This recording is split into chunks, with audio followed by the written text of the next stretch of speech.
सिर्फ न स्त्री बनी न पुरुष बना, बल्कि बीच का सृष्टि निर्माण हो गया, जिसे देख करके पूरी सृष्टि में किन्नर ही किन्नर भर गए, किन्नर ही किन्नर भर गए। एक दिन भगवान विष्णु भोलेनाथ से कहते हैं कि हे भोलेनाथ, चलिए देखें ब्रह्मा जी ने किस सृष्टि का निर्माण किया है। भोलेनाथ और भगवान विष्णु सृष्टि का निरीक्षण करने के लिए आते हैं। तब किन्नर की सृष्टि देख करके भगवान विष्णु ठहाका लगाते हैं, हंसते हैं। इसी पे भगवान भोलेनाथ क्रुद्ध हो जाते हैं और कहते हैं, सुनो, कभी भी ऐसे किसी भी व्यक्ति को देख के हंसना नहीं चाहिए, किसी का भी मजाक नहीं उड़ाना चाहिए, चाहे वो निर्धन हो, काना हो, गरीब हो, अबला हो, ऐसे व्यक्ति का मजाक कतई नहीं उड़ाना चाहिए। तुमने आज ये इनको देख के हंसा, इसके वजह से तुमको जो है एक योनि किन्नर की लेनी पड़ेगी। तो हमको कहने का मतलब ये है कि ये देखिए कि भगवान भोलेनाथ ने बहुत पहले कहा कि आज के बाद किसी का मजाक मत उड़ाइएगा। कर्म से इंसान को अपने कर्म से जरूर डरना चाहिए। कर्म प्रधान विश्व करी राखा। आप जैसा कर्म करेंगे वैसा ही आपको भोगना पड़ेगा। कभी भी गरीब असहाय को देख के, मजबूर को देख के, भजनावली को देख के, कथावाल को देख करके अगर आप उनका सहयोग नहीं कर सकते, उनकी मदद नहीं कर सकते, तो उनके ऊपर व्यंग न कसे, उनके ऊपर ताना न कसे, उन पर हंसे न, उनका मजाक न उड़ाए। इससे क्या होगा कि आगे चल के आपकी भी वही दुर्गति होगी, आपको भी उसी कर्म का फल। आपने किसी का मजाक उड़ाया, आपने किसी की चोरी की, आपने किसी की चुगली की, तो आपका भी कोई करने वाला हो जाएगा। एक बार की बात है कि रावण भगवान भोलेनाथ का बहुत परम भक्त था। रावण भगवान भोलेनाथ का परम भक्त था। एक बार रावण भगवान भोलेनाथ के कैलाश पर्वत पर गया और नंदी महाराज ने रावण को देखा और रावण ने नंदी महाराज को देखा और नंदी महाराज को देखते ही रावण ठहाका लगा के हंस दिया। देखिए, एक ही नहीं कई प्रमाण हैं कि कभी भी किसी के काला है, गोरा है, काना है, गरीब है, अबला है, उसको देख के हंसना नहीं चाहिए। एक बार नहीं कई बार इन कथाओं का वर्णन हुआ है।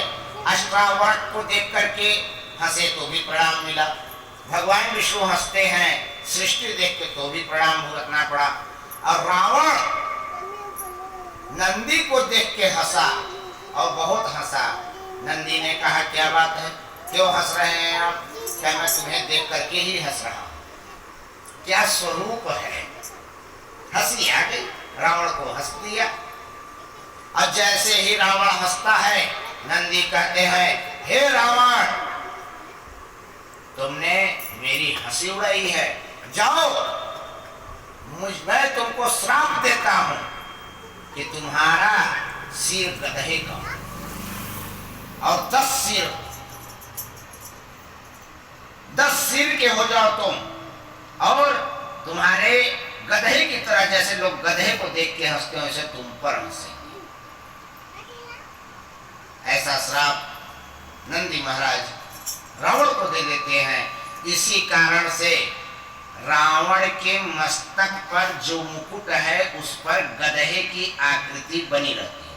कभी भी आप लोग दशहरा में पुतला फूकने गए होंगे, रावण का दहन करने, देखे होंगे कि उस पुतले के ऊपर गधे की आकृति। कोई कहता है घोड़ा है, घोड़ा गधा कुछ भी कर सकते, लेकिन वो है गधा। क्यों?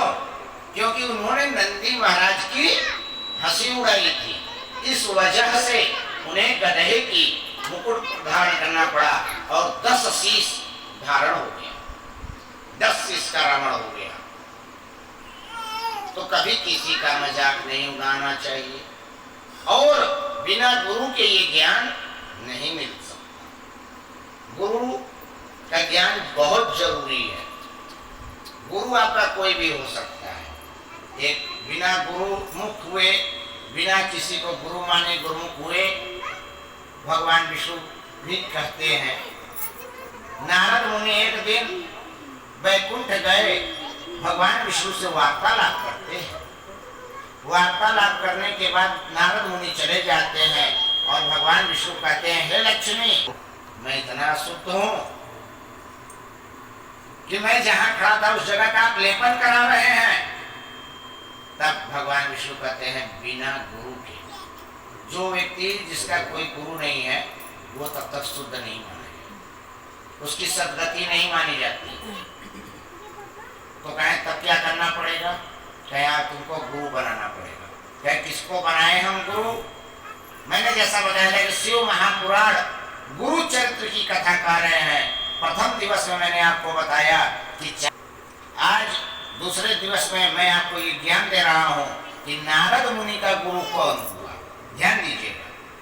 तब नारद मुनि पूछते हैं, मैं अपना गुरु किसे बनाऊं? भगवान विष्णु कहते हैं, धरती पे मृत्यु लोक पे जाओ, जो तुम्हें सबसे पहला प्राणी मिले उसे तुम अपना गुरु मान लेना। नारद मुनि मृत्यु लोक पर आते हैं और उनकी पहली मुलाकात एक मछुआरे से हो जाती है। एक मछुआरे से जब उनकी मुलाकात हो जाती है तो कहते हैं, क्या ये मछुआरा हमारा गुरु होगा? वापस इंसान नहीं है। गुरु जो आपको ज्ञान दे दे, हर पल हर क्षण राह चलते कहीं से भी ज्ञान मिल सकता है। एक कुत्ता भी ज्ञान दे सकता है, एक जानवर भी आपका गुरु हो सकता है। आपका गुरु कोई भी हो सकता है। वो गुरु नहीं लिफाफा लेके गुरु मंत्र देने वाले गुरु नहीं। गुरु ऐसा हो जो आपको ज्ञान दे, आपके मन के हर प्रश्नों को उत्तर दे दे। और गुरु जीवन में एक ही बनता है, बार बार गुरु नहीं बनाया जाता। एक ही गुरु होता है। अब वो आपको चयन करना है कि वो मेरा गुरु कैसा होगा। तो गुरु बनाने का विवाह करने से पहले 1000 बार सोचते हैं, पुत्र का विवाह करने से पहले 1000 बार सोचते हैं। उस प्रकार से गुरु बनाने से पहले भी 1000 बार विचार कीजिए कि ये गुरु मुझे किस रास्ते पे ले जाएगा। हम इनसे मिल पाएंगे कि नहीं मिल पाएंगे, हमारी समस्याओं का निदान हो पाएगा कि नहीं हो पाएगा, हमारी सदगति हो पाएगी कि नहीं हो पाएगी। ये सारी भी बात विचारों को रख करके तभी ही गुरु मंत्र लेना चाहिए। मछुआरा भी गुरु बन सकता है। भगवान विष्णु कहे आए, मछुआरे के पास बैठ जाते हैं और खाए रहा। अंतत्व गत्वा आगे चल के कुछ बोला, मंत्र दिया और वो चले।